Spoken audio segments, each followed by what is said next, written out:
Melbourne's #1 promoter is in the house. Self-proclaimed. Self-proclaimed.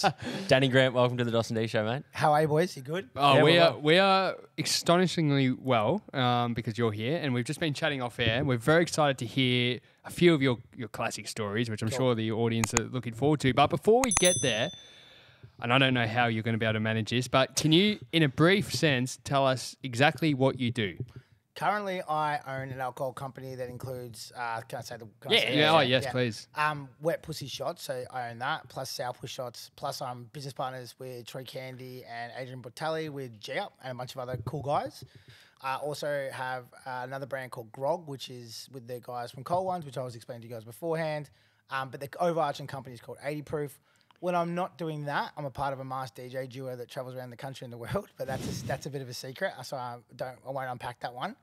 And then thirdly, I have a label with a Aussie drill rapper called Melbourne called Brotherhood Records, and we release Australian gang rap, and we occasionally go on tour, and some of my stories kind of are pretty crazily around that.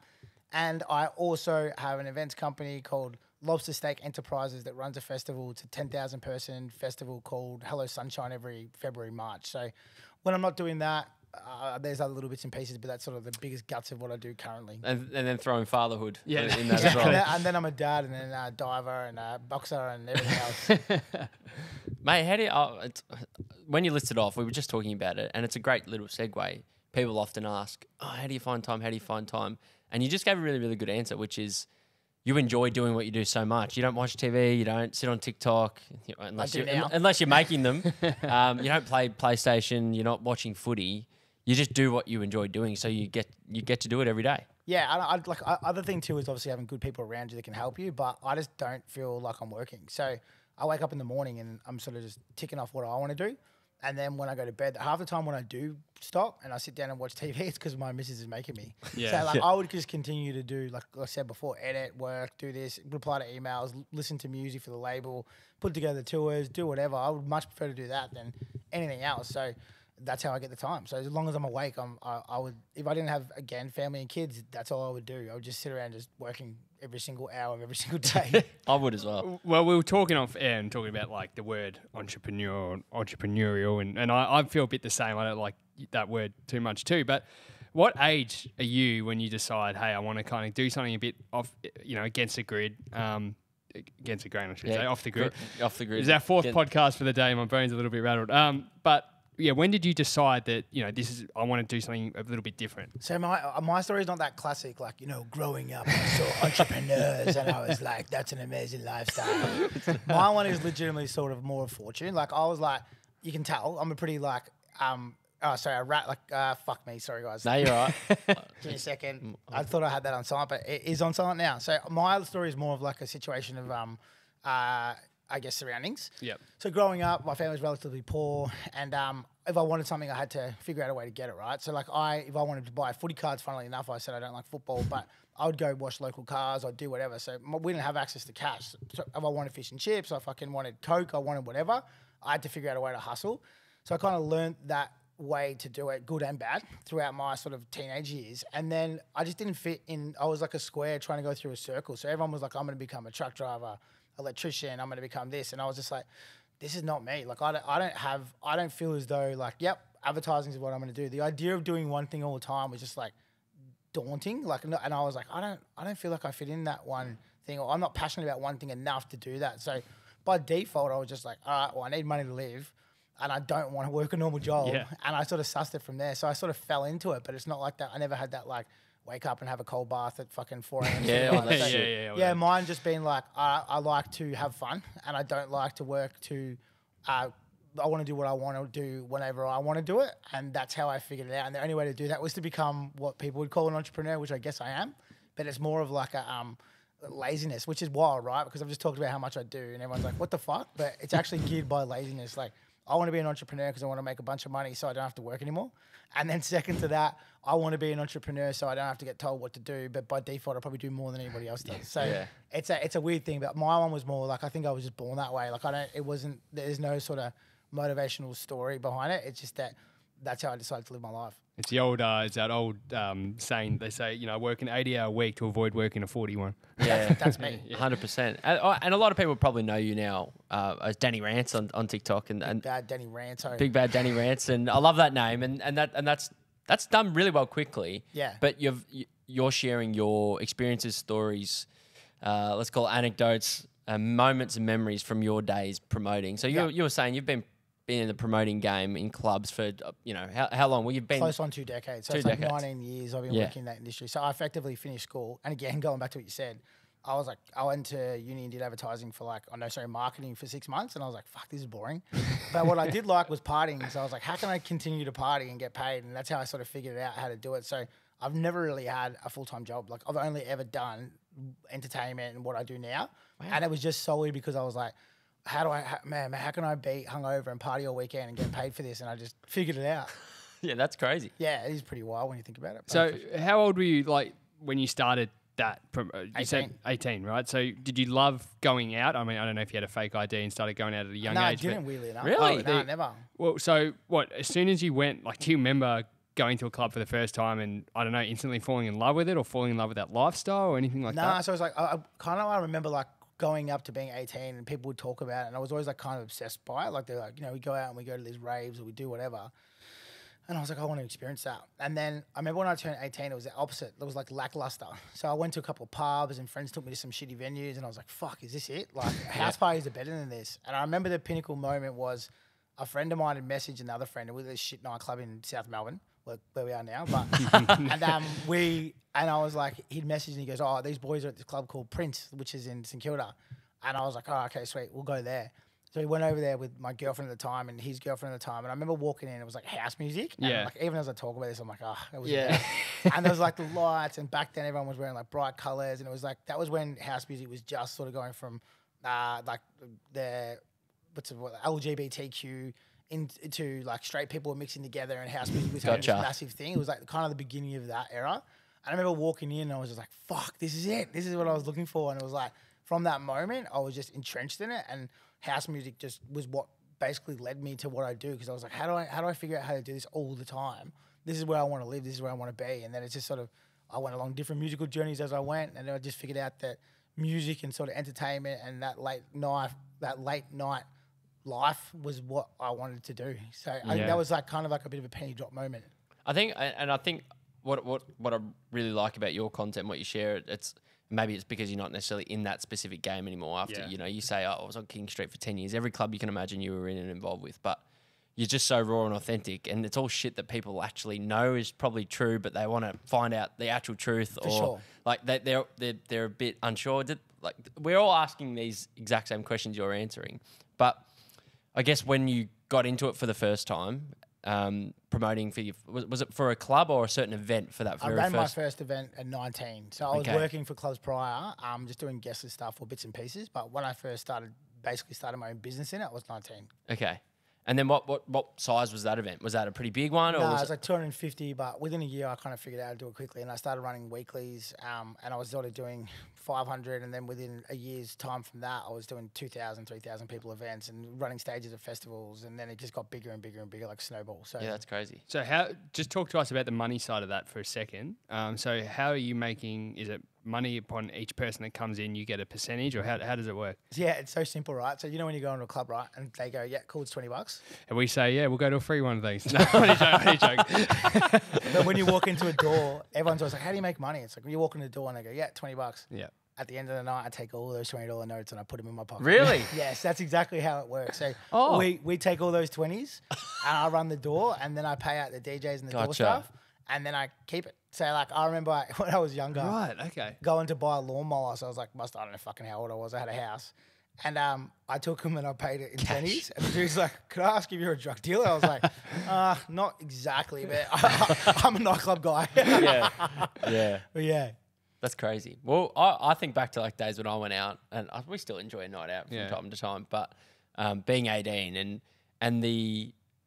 I'm trying to find the right words to describe it, but similar to what you said when you walked into that club for the first time. I still remember my first night out clearly, and you walk in, there's certain music playing, and the lights are the light is perfect, and going to the bar and the vibe and everything is up and about. The ambience. The ambience.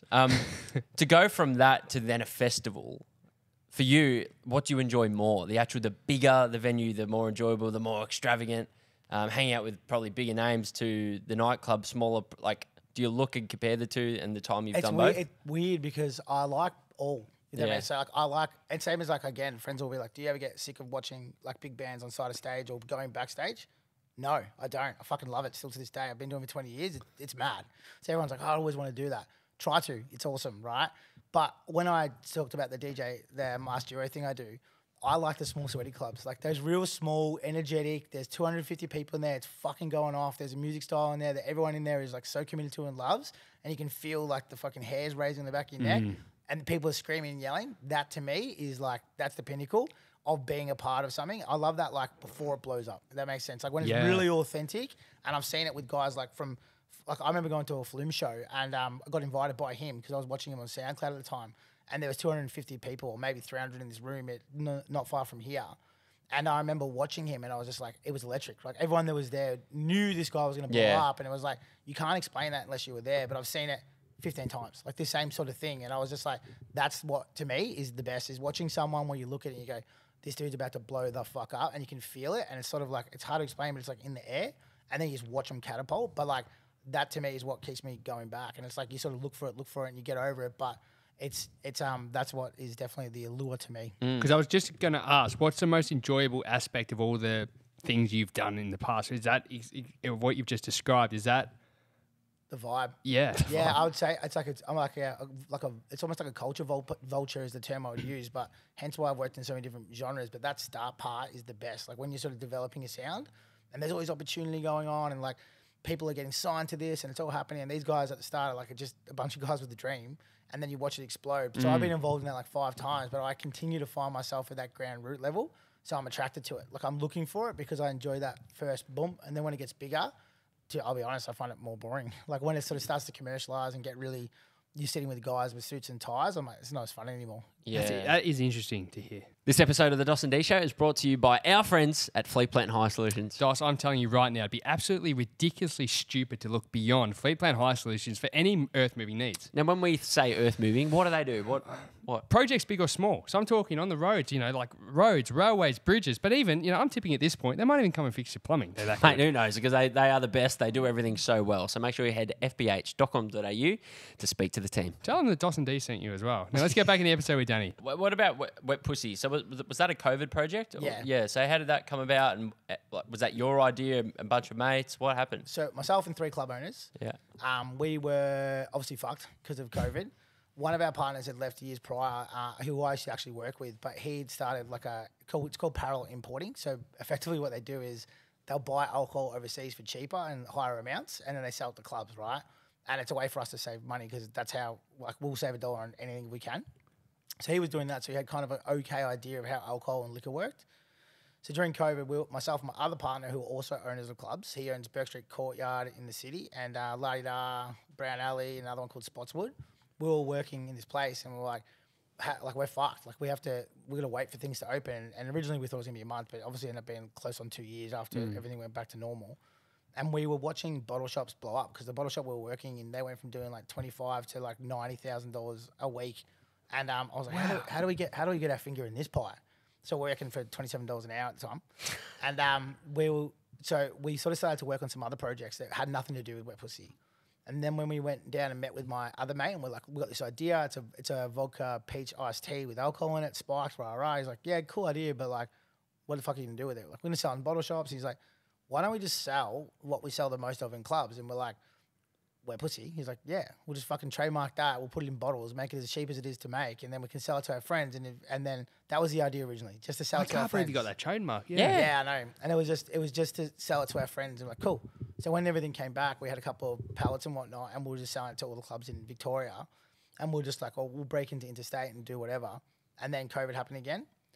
And he had a contact that sold to bottle shops directly. So he was like, all right, sweet. And he gave it to him, and that dude just sold like, I don't know, the whole 2 pallets. And at that time, it was just for us to get our cash back because we knew we were about to go through tough times again. Yeah. And it blew up. And then from within 3 months, we all quit our jobs and it became our full-time gig. So, Really? yeah, it was like ridiculous, man. It literally was like we went from selling 2 pellets to like 100 pellets within like 4 or 5 months. That is insane. And when I say 100 pellets, I don't mean that whole time. I mean a month. That's great. Yeah. Do you guys sell it to nightclubs, or do they still make wet pussy shots? Like Most nightclubs will buy. Like, there's actually a funny story. So there's a group called Artesian Group, and Artesian Group are the biggest nightclub group in Queensland. And I went to him, a guy called Tim, and I was like, Tim, can you buy my stuff? He's like, bro, we just make it ourselves. It's fucking easy. We've got vodka deals, whatever. And I was like, you're going to have to buy it off me eventually. He's like, yeah, whatever. And then 8 months later, he called me. He's like, all right, how am I going to do this deal? And I was like, what's going on? What's changed? He's like, people fucking coming up to us and saying, I want the real stuff. Really? Yeah. Wow. So we knew that, though. So when we started, we were like, once we got that traction, we're like, Yep. okay, everyone who didn't support us, we're going to go so hard on marketing and branding and like influencer stuff that people are legitimately going to think you're selling them a fake version. And that's what's happened. So as we've gone along, it's like people are being You're the forced. official wet pussy. after Pussy it's been master. around forever. Yeah. You know, I think I was ordering it. You're the real one now. That's crazy. We own it. So I can't believe, I still can't get my head around you got that trademark. if a bar was to sell one, we could actually sue them. Really? What? We wouldn't. but we Change could. the name. Yeah, change Yeah. the name, or that's our brand. Yeah. Correct. We own it. And so every time we look at it, like Wet if they small write caps. it, if they write it on their board, they're just promoting us. Yeah. And then that's obviously now expanded. That there's a couple of other parts to that business now too, isn't there? Yeah. Yeah. So what else is on top of that now? So we have G Up, which is the kind of brainchild of Troy Candy, the guy who made the snorkels. Yep. So we're partners in that with him, and we sort of operationally help them run that business. And then we have Grog, which is what I touched on before, which is Yeah. the guys from Cold Ones. And there's a bunch of other stuff too. We've got one coming up called the Mixer. Ugly, we've got one that we crush like apples that they normally chuck in landfill and we turn into vodka. So there's a bunch of other brands, but we've got like 5 and we're going to continue to grow. So with G Up, that shit's hard. That shit's, as you know, it's rarer than what do you like to say? Rocking horse shit. You know, Yeah. that is so rare to get at the moment because it's so popular. Was. Oh, well, it was, you Yeah, know. so now we've just done a deal with Liquorland and First Choice, so it's about to go into like 1,000 stores. That's It's sort of exciting. slowly leaking out, but as of like probably the time this goes up, Yeah. you'll be able to buy it from any Liquorland First Choice in the country. There we go. Jeez, are you getting thirsty? I am. And I I'm really getting- want to. I really. I'm getting G'd up for the weekend now. Well, already. I love anything grape flavour. So I saw when they had the grape jam, I was like, I need to try that, but I still haven't tried it. So The sugar-free ones are the go, man. Yeah, Like, for sure. Oh, I'm yes, like not a please. sugar-free guy. Like I'm a full die-hard beer guy normally, and I'm full convert, like legitimately. That's not me just promoting myself. And the sugar-free ones taste like, I don't know if you've ever had no sugar energy drinks, but Yeah, I they taste, love no they sugar taste energy like that. drinks. And Yeah. I now just drink them. So they taste like they're bad for you, but Yum. they're not. And you can have a couple of them and not fuck yourself up. I haven't had one yet, but this weekend I'm going to. Well, I'm interested, and I know a lot of listeners are going to be interested in this. I want you to dive into back in the day when you were more, I think you said off air, like foot on the ground. Was Yeah, the yeah, way you like a foot described it. soldier. Yeah. Foot soldier in the promoter days. Yeah. So you've got obviously a bunch of stories, but before we kind of dive into those stories, just explain to everybody like how, because you said you've been to like every venue in Melbourne, like how, when you say a foot soldier, how much did you cover in terms of this city? So everywhere, like there's not, as I said, like only venue I can think of that I haven't done stuff in is CQ. Yep. I've done like Billboard Prince, all the big ones, sort of like Tramp, obviously everywhere on King Street I've done, like most of the clubs on Chapel Street I've run events in. So I've run them all, but when I say foot soldier is that we would run the events ourselves. So we're either in there hosting or we're at the front dealing with the doors or the lines and we were the ones getting the people in. So we were the kind of, I guess, traffic controllers or driving the traffic.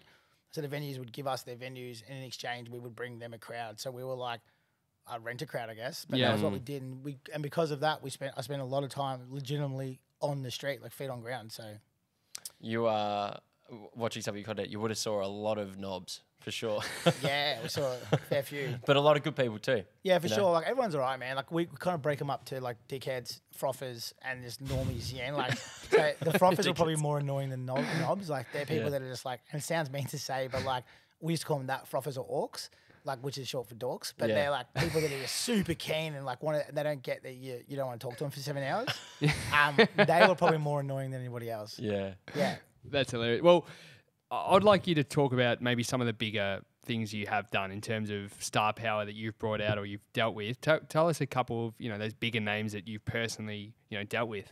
Okay, the one that I know everyone's froths on at the moment, and it's always weird for me because sorry guys, he's a good friend of mine. But I'll tell it. This is a story I haven't told on my old rant one either, but no doubt people will love it. So it's an exclusive for the fans. Oh yes, please.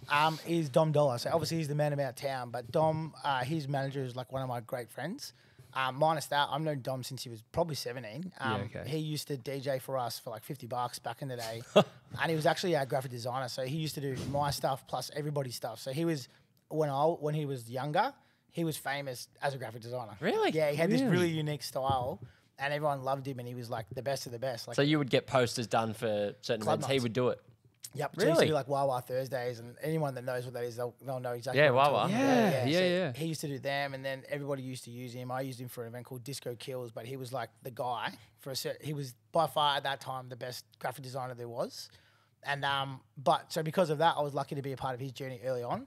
And then as he was blowing up, I remember my mate, he was sort of saying, I'm going to do the Forum. And at that time, no electronic Melbourne dance act had done the Forum. Forum is one of the most iconic venues there is in Melbourne. And I remember thinking, like I said, oh yeah, cool. But I was like, what the fuck? With this guy, his business partner, maybe business partner, but his manager, the dude's a genius, right? The guy's name's James Faver. Shout out to James Faver. Anybody in the industry who knows him knows he's one of the best there is. And he come up with this strategy where he was going to do all the big suburban clubs and some of like the regional stuff with Dom. And Dom had been doing the BTV closing set, so people knew who he was. Yeah, of course. So he decided that he was going to do that, sell him at a relatively cheap fee in exchange for the fact that he knew one, he would build a database, but it was all to do with selling Forum out and making this iconic moment. So I was lucky enough to be a part of that journey. And I got Dom when he was too big for my venue. And he broke all our records. We did 1,660 people that night, and the venue only holds like 900. So police, but yeah, you couldn't move in there. So he's probably the biggest now, but at the time, he's not the biggest I've had at their peak, but he was probably the biggest I had in dance. But I've done like Amy Shark, she's huge. That cost us arm and a leg.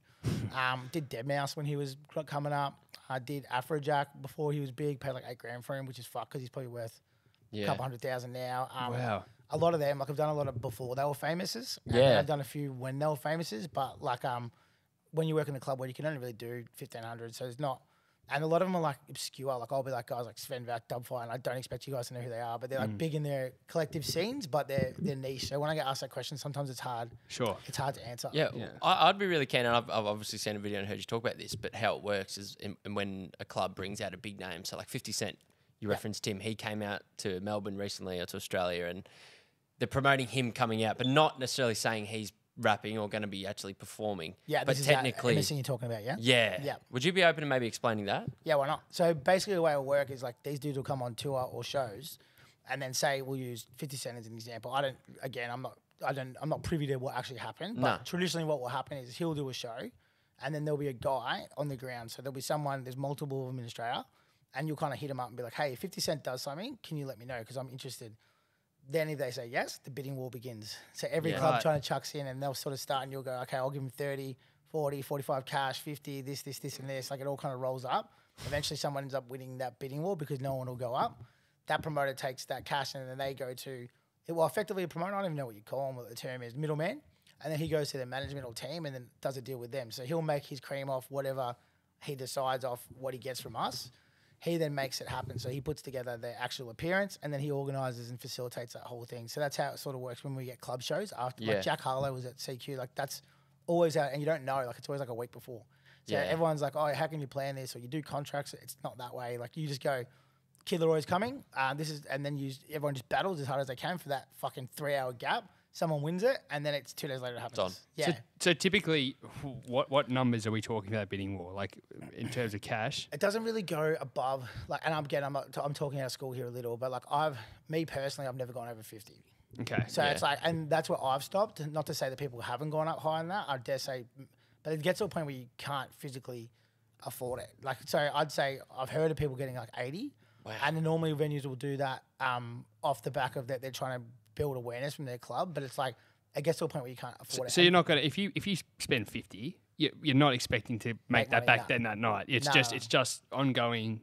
Yeah, you get media, you get all kinds of stuff. So say we do stuff like we were I can talk about it. We were trying to get Tiger, like TYGA, the one that was with the Kardashians. Yeah. And I think we capped out at 55, but at that point we knew we weren't going to make any money.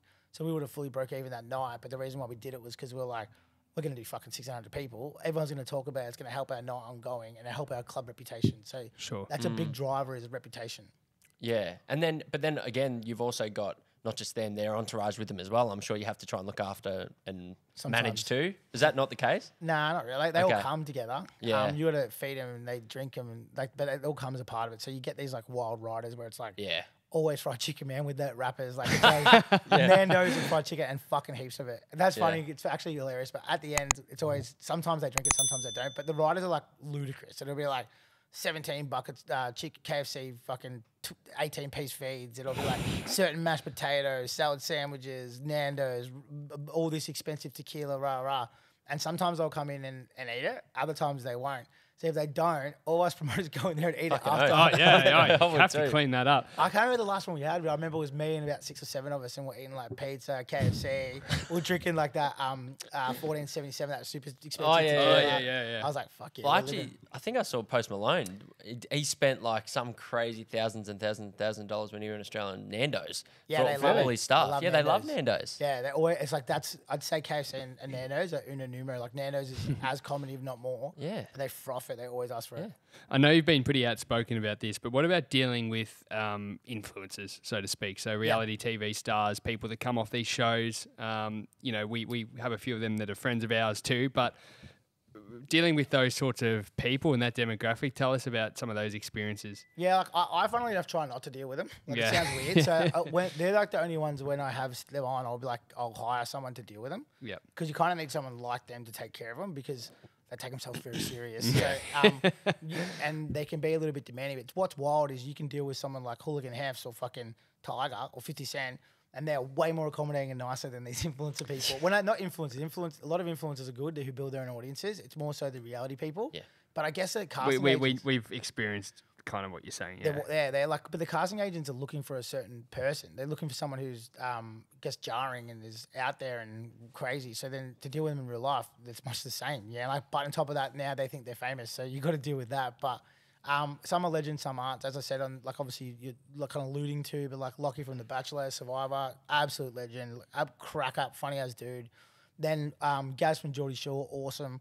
Other than him, all the people from Geordie Shore were fucking very, very difficult to deal with. Really? Even, well, because I know, and because I went on Schoolies, I did the whole surface thing. I loved it. I had the time of my life. Been running it then. I know, and like, I know you brought Gaz and Scotty over, and we did. So was Scotty a bit of a tool, or he definitely had some demons, the old guy, but he just didn't really have much time to talk to us. Like I spent weeks and weeks with him, and he just didn't say hello. Like I didn't get to know him, and I would have not just 1 year, multiple years, and wow, yeah, he had a lot of stuff going on, and he just didn't. He talked to girls and stuff. Like other people I know have better stories for him, but for me, he wasn't forthcoming. Like I don't know what he wanted, but he wasn't. I wouldn't say he was rude, but he was pretty messed up. Like to be honest. So that's another thing I was going to say. Is like a lot of the time they're messed up because they get into this limelight and they party every day and they're getting paid to.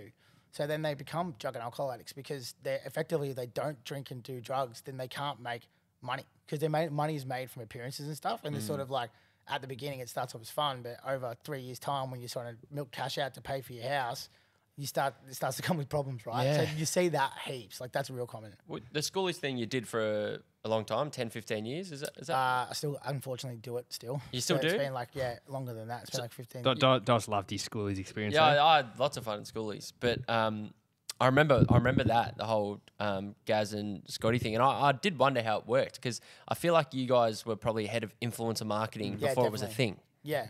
So how did it all work? Like, because Instagram was still new. I remember I only got Instagram in 2013. I don't reckon I had Instagram back then, those guys. So how did you think that this would work, and how do you get in contact with them, and then negotiating, deals to get it done? So what we would do is we would find out who the agents are, which is actually not that hard. Like if you actually Google up like Geordie Shore agent, you'll find 20 of them because there are a lot of people there, but eventually you shift to the shit and you'll find actually who it is. And the guy we were dealing with was a guy called Kay, and he was like, yeah, I can put this together. So we would just send an offer. So we're like, okay, for argument's sake, I don't remember the fee, so don't hold me to it. But it was like, we'll give him 30,000 AUD to come out for the week, and this is what he needs to do X amount of club appearances, and then after that, we're going to send him to Melbourne, Sydney, and do whatever. So once they accept that, then you go on and sell it and try to make money from on top of that tour. So that's sort of how it works. But it's actually pretty simple. And then there's a thing called escrow where you sort of pay money into an account, and then they don't get that until they land in Australia, because otherwise it just disappears. And that's why I'm saying when you Google it, there's a lot of people out there that are managers. So if you look up fucking Burner Boy, for argument's sake, there'll be 20 different managers because people out there are just trying to scam people. So you got to be real careful. Yeah. Right. There you go. Especially UK and America. Australia, not really. But in the UK and America, there's a lot of people that pay for an artist that never come. Well, I mean, and Geordie Shore, like that's an interesting one. But what about a show that's a bit more less, I don't know, global audience or whatever? Like to get these people that have just come off there and they come into the club. Like in terms of return on investment, do you tend to see it, or is it just just a novelty kind of? Always early days, man. Like that's the thing. Yeah. Like, we've always got to be ahead. So it's like when you first did maths, everyone's like fucking maths. Yeah. Like when they all started rooting each other, that was the best thing ever for everybody. Like Channel 9 and us. Yeah, and like so you'd go, cool. I'm gonna get the person that rooted that person's girlfriend, the most villainous one. And people would come out in droves, but after season 5, no one come anymore. Yeah, like, 'cause they get over it. Yeah. And same as like before that, Love Island, before that, Geordie Shore. It's like what Big Brother, like whatever the TV show, you kind of get like a 2-3 year span where you can actually sell and people care, and then it washes off. So at the moment, I would say there's no one anymore that you could probably hire that pull a crowd because it's also dying that type of TV. Thank God. And even I think of say for example, Collingwood just won the grand final, right? They pick a place they want to go. I often wonder this. They don't want to be around the public. So how does it kind of work? Do they get their own? If they were to go to a hotel you own, how does it work? How do you shield the public from the big crew of players? How do you guys tend to have those events? Grand final's probably a bad example because they don't give a fuck. Yeah. So it's like that when everything I've seen where it's like proper, everything you want to know. Yeah. They're like in a way you keep them away and whatever, try and keep the public away from them. So the public just don't care. They'll do whatever. No, probably care. Like they're trying to get photos and stuff. The boys are always having a celebration, but when it comes to the other stuff that they're probably mucking around with, it's not alcohol. Yeah. They're pretty open with it on those nights. Like that's like Really? Yeah. But they just sort of normally you just want to push them into a corner.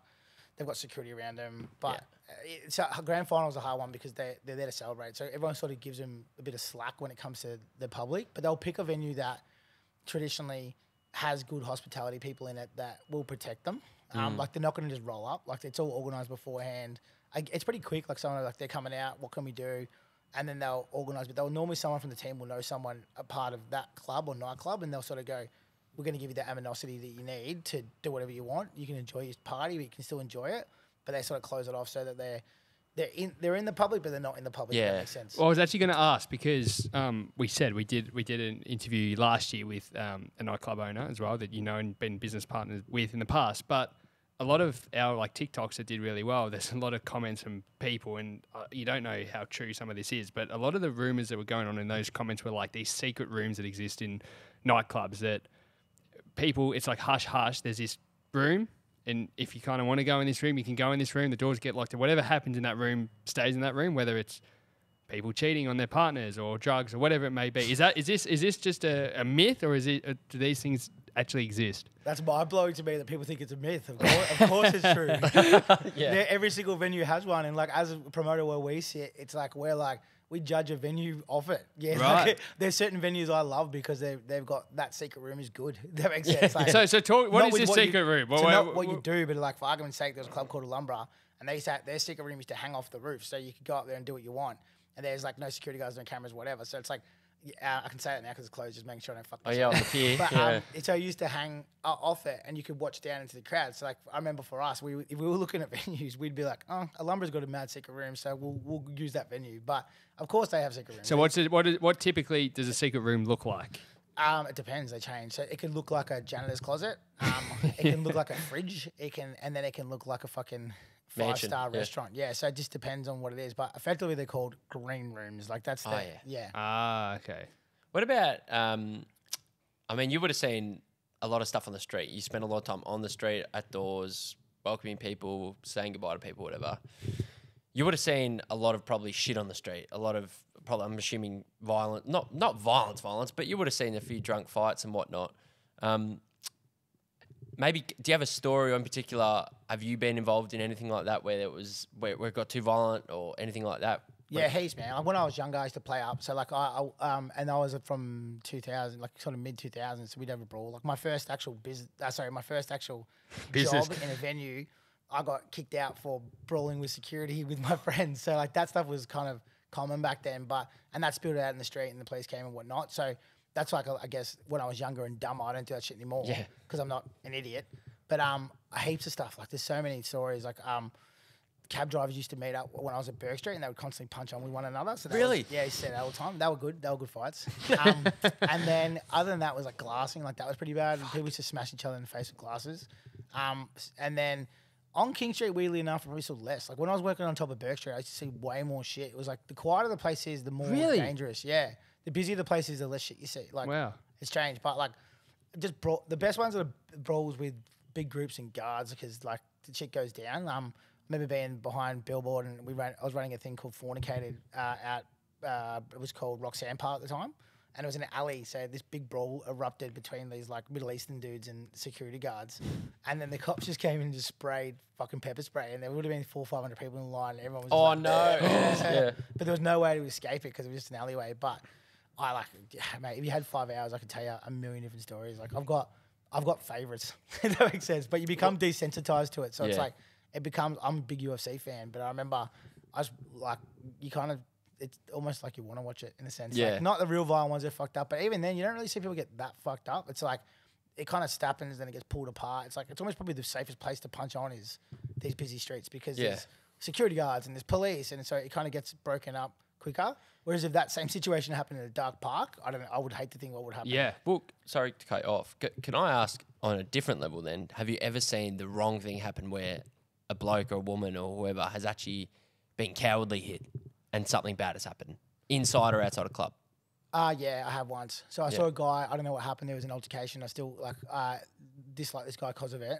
And I was watching on the camera, and the guy, he waited. So I don't know what happened beforehand, but he was hiding behind a cigarette machine.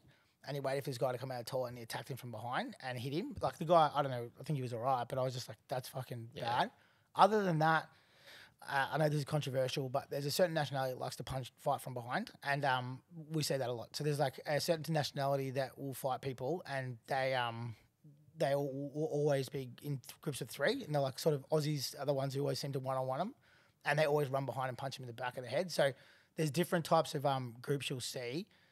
Again, it's... Yeah, like you do see it. It's pretty bad, but that nationality does it. It's always the case. Like they always try and sneak behind and just sneak punch people.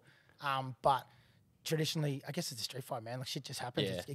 It gets pretty dirty. But as I said, like most of the time, security break it up and it's all over and done with. I've not really seen any too bad. Like I've never really seen anyone like die. No one's been I've killed. never seen anyone like even really go to a hospital with proper stuff, because by the time it even kicks off, normally I've definitely seen big cuts and like people needing to get stitches and shit, but I've never seen someone like where I thought there was a life-threatening injury.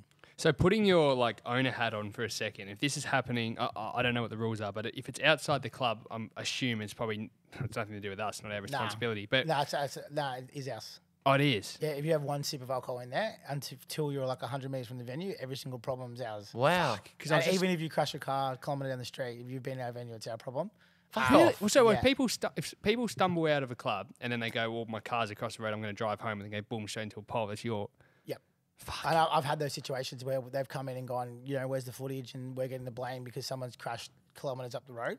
Now we had so you have to, like, other venues. Yeah, so not other venues, coppers. Coppers come to them, yeah. Coppers coming in and going, okay, well, this guy was drinking. He got in his car and drove off. Where's your diligent, like, what's the word? RSA. Yeah, well, not RSA, but it's like... Duty of care? Yeah. So, like, where's your duty of care? And we're like, how the fuck are we supposed to know? And they're like, well, he stumbled out and got in the car. It's like, we're dealing with 1,000 people. And then that was one. Another one was a guy was at least 300 metres down the road, and he'd gone to Macca's, then walked down, got hit by a car, and they came at us for that. So they were like... this guy wasn't so drunk, he wouldn't have got hit by a car, his blood alcohol level was X, that happened in your venue, and we're like, fuck, it was 20 minutes later, and then the sexual assault stuff too, that's pretty common. Well, we'll circle back to that, but what I was going to ask is, like, as an owner, like, how do you put out fires when the media, like, let's say something happens inside the club, like if somebody ODs, right, and it's just based on their own... That won't make the media. So how do you like, okay, you get word that something's happened. How do you deal with it? How do you get this person out? How do you keep it all calm? How do you deal with it? It's like that happens, like the media stuff. Normally it's because someone famous has come and something bad's happened, or like there's been this situation. 9 times out of 10, if you've got media attentions from that. Okay. When it comes to like stuff, as I say, like OD, happens every single weekend everywhere. Yeah, like if they covered all of them, like fuck, the paper would just be that. So do you have to, if somebody does OD, what do you have to do? Do you have to get them out ASAP to a hospital? Like, how does it work? We just take care of them. So it depends. Like, again, I said this to a friend the other day, but I can tell. Like, if I see an OD, this is a wild skill to have. But I can be like, oh, yep, that's ketamine. You know, oh, that's because I've seen so many different ODs. I can be like, that one's you need to call the ambulance straight away because that guy's on G and he might die. Or the other one's like, oh, he's just on K. Just give him a bucket, he'll vomit for a bit, and then get his friends to take him home. Yeah, and so it's like, wow. Yeah, okay. You get so accustomed to seeing him, you're effectively like a doctor of ODs, if that makes sense. So, but we just take care of them. Like we just do as best we can and sit them down and give them medical attention if we need to, cold towels, water, all that sort of shit. Make sure they're cool. Like, and it's our job to take care of them. And I think, again, using an example of every venue I've ever worked at, they do. And I've never seen a death from an OD because venues they take care of them properly. Have you ever seen like spiking of drinks, especially for girls? Like, has that been a common thing? I don't know it gets talked about, but I've never actually seen it. I don't know. Is that something you've had to deal with? You and me both. Okay. Yeah, so this is one that I hear all the fucking time. And people are like, I've never seen it. My friend got spiked. It's like I've seen 2 ever in 20 years, like proper ones. Like I'm sure maybe something left. I don't want to like fully say it's a myth because obviously it does happen. One was a guy that I saw get spiked by GHB. And I knew he wasn't a drug user, so he definitely didn't spike himself. And that was pretty like violent reaction to it. Don't know, maybe someone was trying to give it to a girl or whatnot. The second one was someone put a pinger in this chick's drink. So again, I don't know why the fuck he did it, but it wasn't really like for a bad reason. It was sort of like whatever.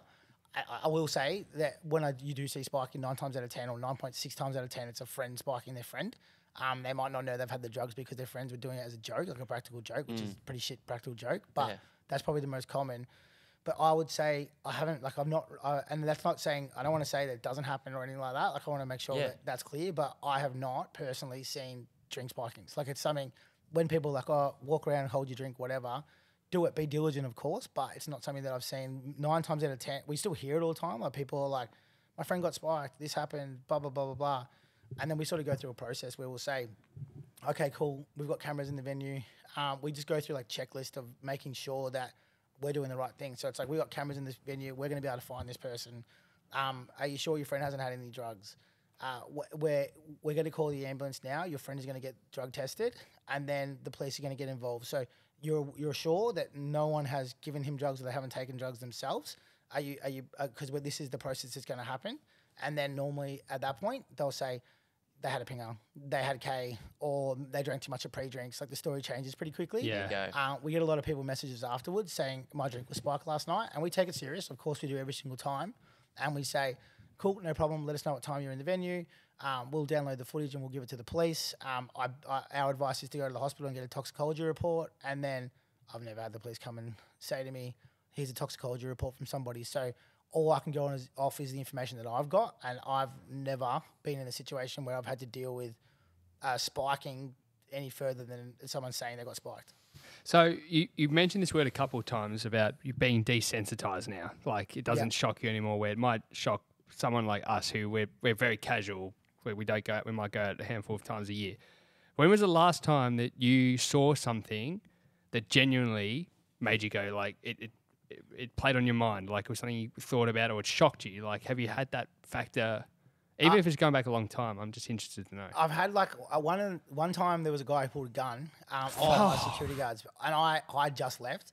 So I've had those like oh shit moments, like where I'm like, thank fuck Melbourne. I wasn't there. Yeah. Far out. It was I was there, so it was an event that I had basically forced my venue to do. It was like a I would call it gang rap, but it's an Australian drill music event, and then they didn't want to do it. The security company, and the guy who owns the security company, it was like 2:00 and I was out the front being like, told you nothing was going to go wrong. It's all good. And shit. Like I was sort of like bragging. And I was like, oh man, see you later. And then in the footage, you see my car back out, and then I drive, and as soon as I drive, the guy comes over with black gloves over the hill, and he's got the gun out like that, like a sawn-off shotgun. Holy and shit. I was like, fuck, I found out that night, and I'm like, what the fuck? And then I watched it, but I was like, thank God I wasn't there, because I would have ran like a coward. But they dealt with it, and then from my understanding, the guy went to jail and whatnot. What was the purpose of that? To be honest, man, it was nothing. Like that's the thing. Like when you see these really crazy incidents, normally they're just filled over fucking nothing. So this was like he got kicked out, or his friend got kicked out, or it was something really, really stupid. But it's just alcohol and drugs does stupid things to people. Yeah, it does. What's because I've done I've lost a wallet, right? We've got a famous story in this podcast we've told many times. We had a really big night out one night, and a few things happened, and of course, I lose everything. So, lost my wallet. We're going back to pub or bar, and can't find it. Ended up finding it. But what is the weirdest thing maybe you've found in the nightclub or a night out, or someone's come back to retrieve? Oh, to retrieve.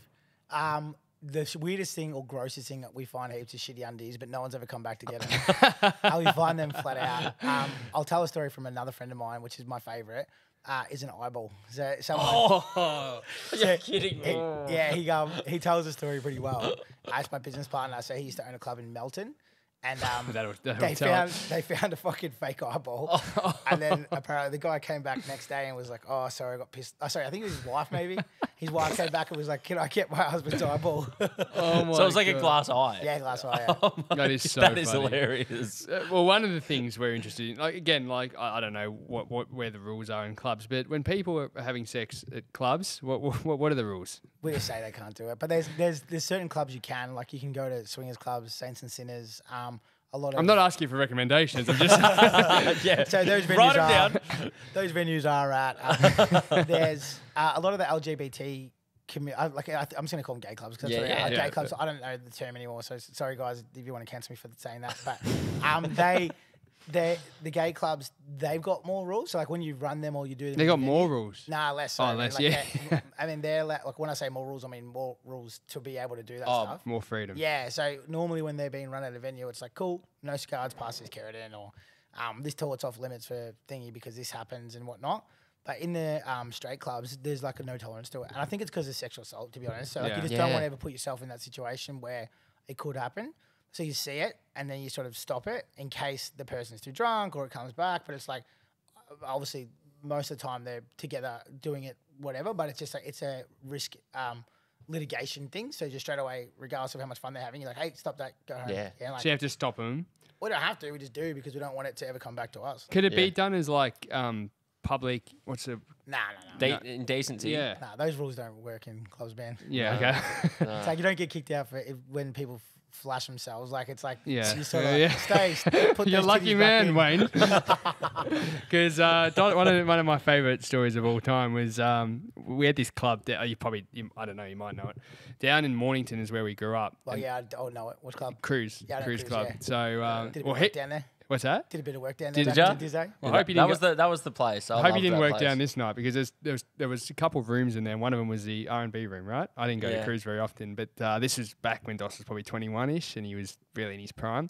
And I don't know, the boys were just in a circle. There's probably about 3 or 4 of us and we're just dancing and kind of carrying on. And Dos just started doing these ones, like pointing down. And that's typical dance move of Dos. But then when we actually looked down, his pants were basically around his ankles. He was just flopping his cock out on the... On the old flash cord. Yeah, I don't know why. So what he would if a security guard happened to He'd walk get past him, booted hard. So when it comes to male nudity, it's like dealt with pretty like aggressively Yeah. because it can be taken as like being like a deviant. That makes Yeah. sense. if anyone's 9 listening, times this is fiction, by the way. Yeah, it's all But fiction. 9 times out of 10, it is like that. Like I'll be honest, like we'll see it. We're like, it's like just a couple of lads being dickheads, but at the same Couple time, it's like windmills. if someone feels uncomfortable, we've got Yeah. to do the right thing and get rid of them. So So what but- if we're girls? It's okay.